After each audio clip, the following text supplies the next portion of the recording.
सबको सुप्रभात। आज इस शुभ अवसर पर आज अंतर्राष्ट्रीय महिला दिवस है। इस पावन पुनीत अवसर पर सर्वप्रथम मैं सैल्यूट करती हूँ उन सभी महिलाओं को जिन्होंने आज समानता का अधिकार लेकर सफलता की उस ऊंचाई पर पहुंची हैं जहां उन्हें होना चाहिए था। मैं इस अवसर पर हृदय से ऋणी हूँ, आभारी हूँ उन सभी पुरुषों का जिन्होंने हमें सम्मान दिया है, जिन्होंने हमें आगे बढ़ने की प्रेरणा दी है और हमें मोटिवेट किया है। और इस अवसर पर ये विचार करने की आवश्यकता है कि हमें अंतर्राष्ट्रीय महिला दिवस मनाने की जरूरत क्यों पड़ी। जब महिलाओं को उनके अधिकारों से वंचित कर दिया गया, जब महिलाओं की अनदेखी की गई, तो विश्व स्तर पर एक ये विचार हुआ और 8 मार्च 1975 में ये संपूर्ण निर्णय लिया गया कि 8 मार्च को अंतर्राष्ट्रीय महिला दिवस मनाएंगे, जिसमें ये विचार किया जाएगा कि हम कितने बराबरी में आ पाए हैं, हमें कितने अधिकार मिल पाए हैं, वो समानता जिसके हकदार महिला भी हैं उन्हें क्या मिल पाई है या नहीं, ये उचित समय है आकलन का। और इसलिए प्रत्येक वर्ष 8 मार्च को 1975 के बाद एक थीम लेकर अंतर्राष्ट्रीय महिला दिवस मनाने का संकल्प लिया गया। आज का दिन विचार करने का समय है कि क्या हमने वो आज़ादी, वो स्वतंत्रता, वो समानता पाई है जिसके हम अधिकारी हैं। हमारा समाज रूपी गाड़ी जिसके 2 समान पहिए हैं, पुरुष और महिला, जिसे एक को यदि पीछे छोड़ दिया जाए, किसी एक को यदि कमजोर कर दिया जाए, तो हम कभी भी राष्ट्रहित समाज हित की बात नहीं कर सकते हैं। और इसलिए महिलाओं को भी सिर्फ चौके चूल्हे के अंदर से बाहर लाकर उनकी ऊंचाई तक उन्हें पहुंचाना, ये हमारा परम कर्तव्य है। और हम देखें तो हमारा इतिहास इस बात का गवाह है कि जब कभी जरूरत पड़ी, आंदोलन हुआ, स्वतंत्रता का आंदोलन हुआ, तो महिलाओं ने बढ़ चढ़कर भाग लिया। और देख सकते हम साहित्य का क्षेत्र हो या फिर प्रशासनिक सेवा हो या खेल का मैदान हो, शिक्षा का कार्यस्थल हो, कहीं भी महिलाओं ने अपना परचम फहराया है। जब उन्हें आज़ादी दी गई, जब उन्हें माध्यम दिया गया, तो उन्होंने अपना परिचय दिया है और अपने आत्मबल और आत्मसम्मान पर उन्होंने अपना परिचय दिया है। आज हम देखें तो क्या महिलाएं सचमुच स्वतंत्र हुई हैं? और यदि हम देखें तो कहते हैं यत्र नार्यस्तु पूज्यते रमन्ते तत्र देवता। हमने नारी को देवी के रूप में पूज तो दिया है, उनकी पूजा करनी तो शुरू कर दी, देवी दुर्गा, सरस्वती, लक्ष्मी, काली के रूप में। लेकिन आज भी हम लड़कियों को जन्म से पहले ही मार डालते हैं। आज भी हमें कूड़े पर, सड़क के किनारे छोटी लड़कियों का नवजात शिशु लड़की पड़ी हुई मिलती है।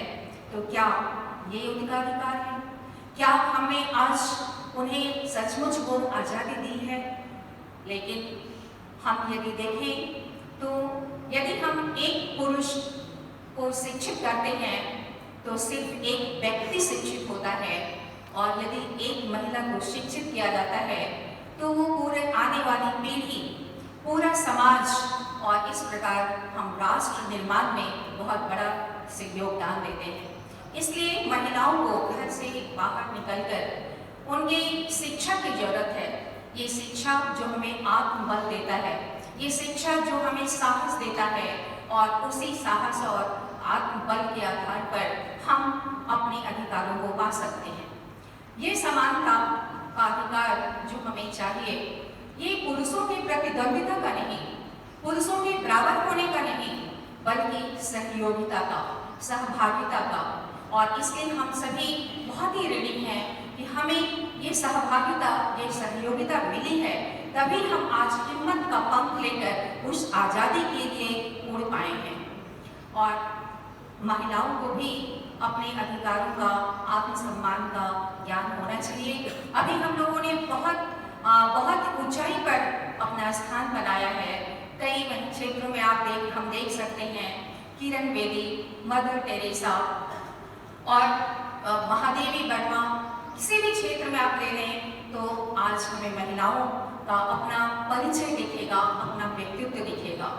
कल्पना चावला और सुनीता विलियम्स ने ये साबित कर दिया कि जमी ही नहीं, बल्कि यदि हमें वो कैनवस, वो हमें आज़ादी, वो उड़ान दी जाए तो हम स्पेस तक जा सकते हैं। तो इस प्रकार महिलाओं ने हर जगह अपने आप को साबित किया है। जरूरत है आज उन्हें सम्मान देने का, जरूरत है आज उन्हें उनके आत्मबल को आगे बढ़ाने का, उन्हें हिम्मत देने का। और यदि हमारे पास आत्मबल हो तो हमें हमारे संसाधन हो या ना हो कोई फर्क नहीं पड़ता। यदि हमारे पास हिम्मत हो तो हमें आसमान में ऊंचा उड़ने में कोई आड़े नहीं आ सकता। इसलिए सभी महिलाओं को मैं आज हार्दिक इस महिला दिवस पर हार्दिक शुभकामनाएं देती हूँ। और आज हम एक शिक्षिका के रूप में, एक महिला के रूप में हमारे क्या योगदान है। हम बहुत इस नवोदय विद्यालय में, खास करके जहाँ जो हमारा आवासीय विद्यालय है, इसमें हमारा एक रोल बहुत महत्वपूर्ण हो जाता है, जहाँ पर महिलाएं भी हैं और बच्चे। इन बच्चियों को हमें किस प्रकार उनका रोल निर्धारित करना है, ये हमारी जिम्मेदारी बढ़ जाती है। इन बच्चियों को हम प्रोटेक्शन देकर नहीं, उन्हें उनका ढाल बनकर नहीं, बल्कि उन्हें उड़ने की आज़ादी देकर हम उनका मार्गदर्शन करके उनके व्यक्तित्व को सजा सकते हैं, संवार सकते हैं। यदि हम ढाल देते रहे तो शायद उनकी अपनी हिम्मत नहीं हो पाएगी। हमें ये अपना आत्मनिर्भर दूसरे से छीनकर नहीं लेना है, बल्कि अपनी उस हिम्मत और आत्मबल को पहचानना है जो हमारे अंदर प्राकृतिक रूप से व्याप्त है। और इसी हिम्मत और आत्मबल से हमें उन बच्चों को अपने व्यक्तित्व को सजाने और संवारने की आज़ादी देनी चाहिए। यदि हम उनका ढाल बने रहे तो शायद वो कभी भी अपने आत्मबल को पहचान नहीं पाएंगे। और इसलिए हमें हमेशा उनको अपनी आज़ादी देनी चाहिए। आज मैं इस मंच से इन बच्चों को एक अपील भी करूँगी। आज की बालिकाओं को चंद पंक्तियों के द्वारा आज मैं कुछ अपील करना चाहती हूँ।